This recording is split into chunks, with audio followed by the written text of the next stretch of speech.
Hello everyone.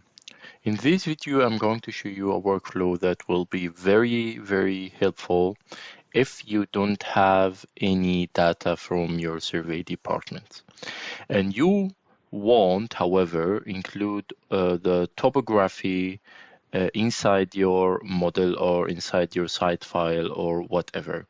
But the problem is you don't have any readings, you don't have any DWG file, you don't have any Excel file where all of the points are included.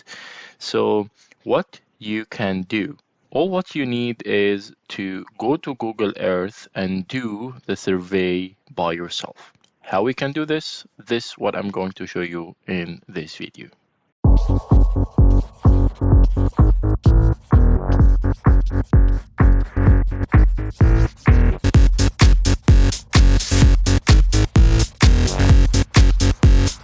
Okay, the first step is to open Google Earth Pro, and you can download it for free from the official website. The next step is you have to locate your project location. So I will just, I'm located in Germany. Let's go to one of the cities. I will just write Cologne, Germany, and Cologne Airport. And you just have to search for your location. You can give the exact location, and you have to locate it on the Google Earth. So this is the first step. Let's say that my project in this area, for example, or maybe let's try to find another area. Okay, I'll just stay with this one. So my project will be in this area, and I want to take the elevations readings for this area without any tools, without waiting for the survey department to send their readings. Of course, this is a roughly estimation. It will not be as accurate as the readings coming from the survey department, but this is you can do when you are in hurry or you just want to include some to topography in your project. And it's not necessary to be very accurate. You can use this workflow. So this the first thing you have to do to locate your project location, and then as you can see here in the top bar, this something called add place mark.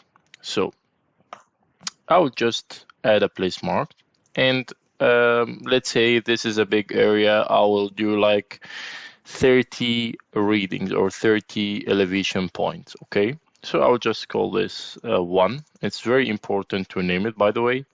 You call it 1 and you move it. I'll just put it here and I will click okay. As you can see here, the latitude and longitude, it will be coming automatically here. And I will just move it to the temporary places, and I will put all of the points here inside this folder. If this folder is not there, you can just create a new folder from here. Okay. And you have to do the same for all of the 30 points. You can do it randomly.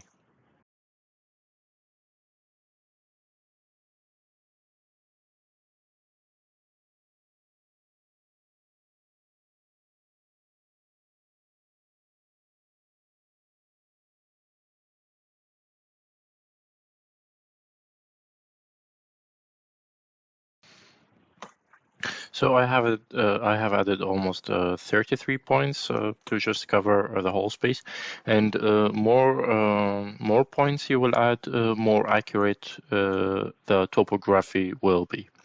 So as you can see here, I have 33. Okay, 33 points, and each one of those points have readings from Google Earth, from the satellite, and it has a latitude, longitude, and altitude. So how I can bring those readings inside Revit? So all what you have to do is to go to the folder. So I've saved all those points inside the temporary places here.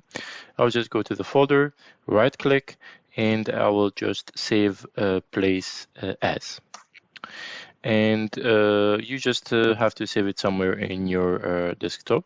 I'll just save it in this data type, KMZ.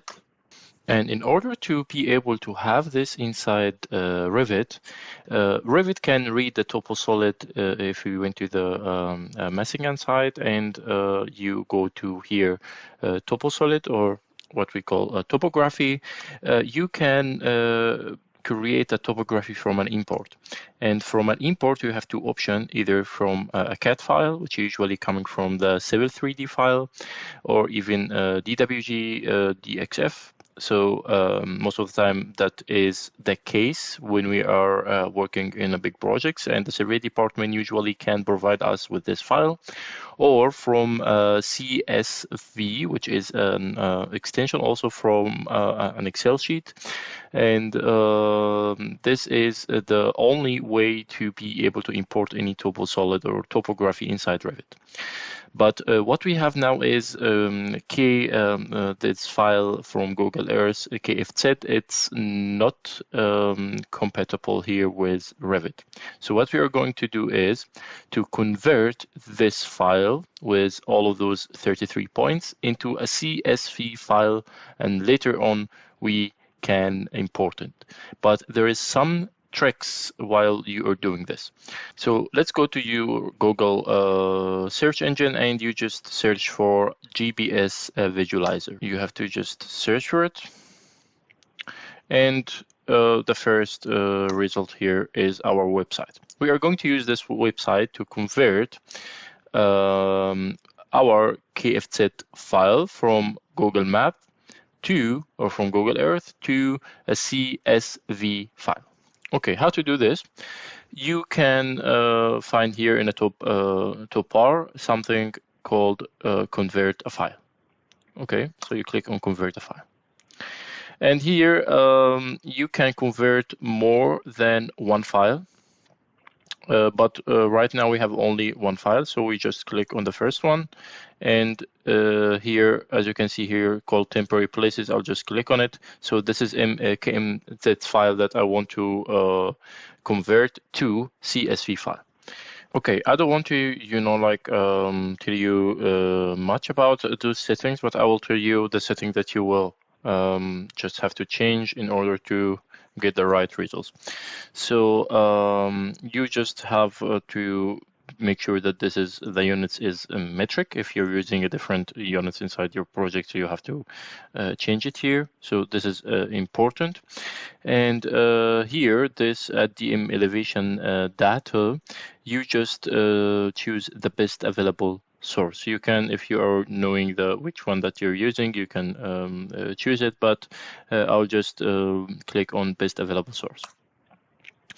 And you have to show advanced options, because there is a very important option that we need to enable, which is the option that will get the elevations or the altitude for each point, which is this option. I'll put UTM coordinates. I'll click on yes.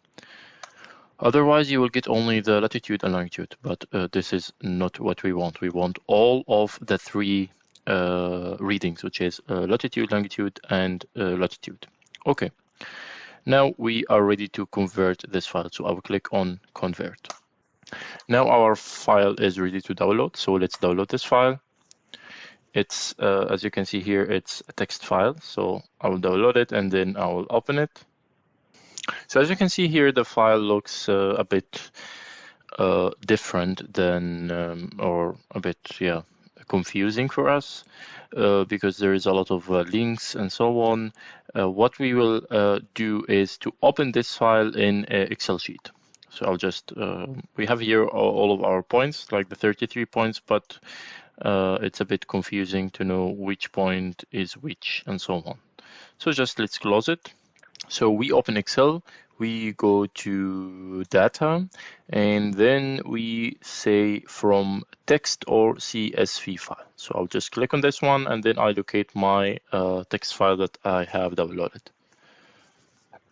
So now it gives me a preview of this text file inside the Excel sheet. I'll just click load, it's fine. And now I have my my readings in picture understanding way. So there is so many columns that I don't need, but what I need actually is here the latitude and longitude. And he, of course, he took the UTM zone because it's in Germany, so it's 32 U. If you don't know about this, I advise you to watch my site for BIM engineers playlist. I explained everything about the coordination system, but anyways, it's not important for us right now. And we have also the UTM easting and UTM northing, and then we have the altitude. This is the most important thing for us right now. And also what's important for us is the UTM northing and UTM easting, because this is X and this is Y coordinates and this is Z coordinates if you are using the UTM coordinate system. If you are not, and if you're using global, like the geographical coordination system, you will use those two columns.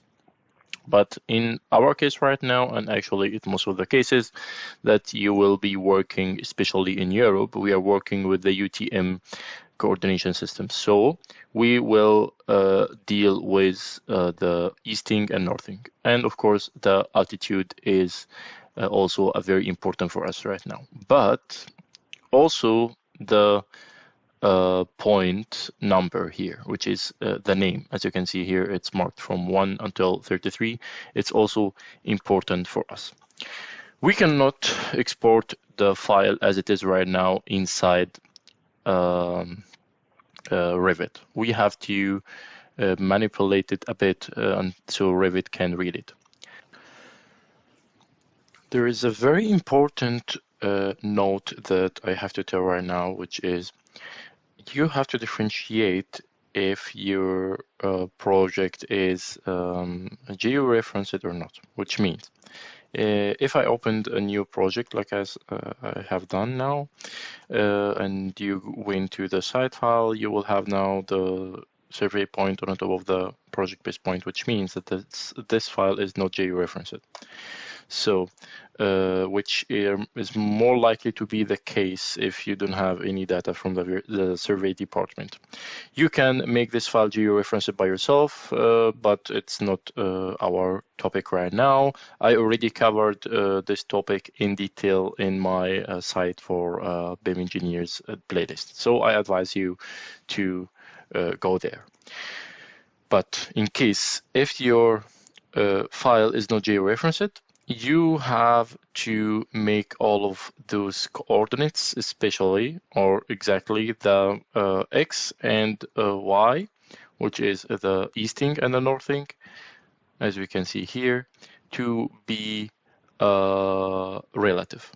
Now we have them as absolute, but we want to change them to relative, which means that I have to decide which point will be my 0 and 0 point. And then I will make all of those coordinates, not the altitude, but all of those coordinates, which mean the easting and northing, relative to this point. So why I cannot do that? Why I cannot just bring the UTM easting and northing, all of those coordinates in directly inside Revit? You can do this, but Revit will not be able to read this file. Why? Because it's you have your 0 point here in the middle, and now you're giving him a coordinates like almost 500 kilometer away from the 0 point, which is out of the Revit capacity. We all know that its maximum is 35 kilometer. You're not giving him almost 500 kilometer, which is not will not be able to read those points. So he will tell you, okay, I cannot read this file. So you have to change all of those points to be relative to a specific point, which is a 0 and 0. I will assume that the 0 and 0 will be the first one, and then I will make all of those points relative to this point, which will require a bit of calculations inside Excel. I'm going to show you how to do it. It's not so complicated, but I'm just explaining you why to have to do this. So if you have your Revit file georeferenced, which means that this survey point, the survey point is on the right place, which more likely to be somewhere down there, you can bring your file directly inside your project if you are sure that you're working with absolute coordinates. Okay, so I'm going to show you the hard way, which is we change all of those absolute coordinates to be relative. Okay, so I'm just gonna open, just move a bit, and I'll just call this X. I'm going to call new column Y, and I will just call this that. And this one, I'll just click equal to the altitude. And as you can see here, it will take all of the readings from this column, which is fine for me right now. But I will consider the, of course, the easting is the X and the northing is the Y. But I told you that I will consider that the first point will be my 0 and 0, and then all of the point will be relative. So I'll just write here 0, and here the Y is 0. And then I have to make all of those points relative to those two coordinates. So I will just take the easting here, I'll put it here. I'll take the northing, I'll put it here, and I'll just copy it all over the 33 points. Okay, and I will do the same for the northing. I'll just I made those columns just for calculations. I can delete them later after I get my values. Okay, so the first one will be equal. The calculation will be, so every point will be relative to the 0, which means that I have to deduct this one minus this one. Okay, and same for this one. It will be equal the northing of the main point to the northing of the 0 and 0. Okay. Oh, something is wrong here. I have to do it again. Be this one minus this one. Okay. So yeah, of course, it makes sense that the first point will be 0 and 0, and then all of the points will be relative to this one. But I think we have a problem with one of the points here. And here also we have a problem, we here have a problem. That's why I told you it's a bit tricky. You have to check what's wrong, because I think one of those, let's see. Okay, I think there is a 0 is missing. It's from the export, from the file export. I think it didn't work probably. Some zeros are missing here. Okay, I'll just adjust them.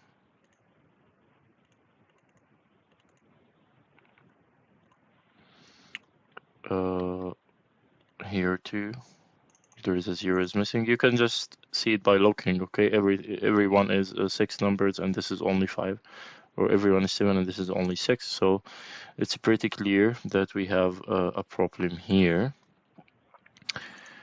And okay, we have a problem here too. So I think 1 0 is missing. Here too, 1 0 is missing. I think there was a problem converting the file. Yeah. But anyways, now we fixed the problem. Maybe I had to export it again, and I just play around with the settings, but I just did it manually, you know, to just make it quickly. Okay, so now, as you can see here, those are the coordinates that we want to bring inside Revit. So this is the X, this is the Y, this is the Z, and the file is ready. We just want those coordinates. So I will do something very unique, which is I will copy those coordinates and I'll just go to a new sheet and I will just paste them as values only. I will paste the values and I have to add a new column here, row, and I'll just call it X, Y, Z. Okay, this is the final values that I should bring into Revit, and you should have the first row X and Y and Z. This is how the Revit will be able to read this file. But it will not read an Excel file. You have to save this file. So I'll just go to this one. I'll delete this one. I don't need it. I just got what I want. Okay, now I am ready to export this to Revit. As you can see here, this should be like you don't have to add any numbers for the points. It will come automatically because he will identify the first row as the title, and then it will be sorted from 1 until 33. So this is the case right now. What I have to do is to click on File, Save As, and from here you should choose CSV file. I will just use the UTF-8, the comma delimited, and I will just locate it somewhere. Now I open Revit, I open the site file, and then I go to Massing and Site, TopoSolid, create from import, and then we have here our two options. I will click on the second option. Now I have to locate my CSV file, and then he will ask you about the format, which format that you are using, and we are using meters. Click OK. I got an error because I had the CSV file already open in the background. I'll just close it and I'll just try again.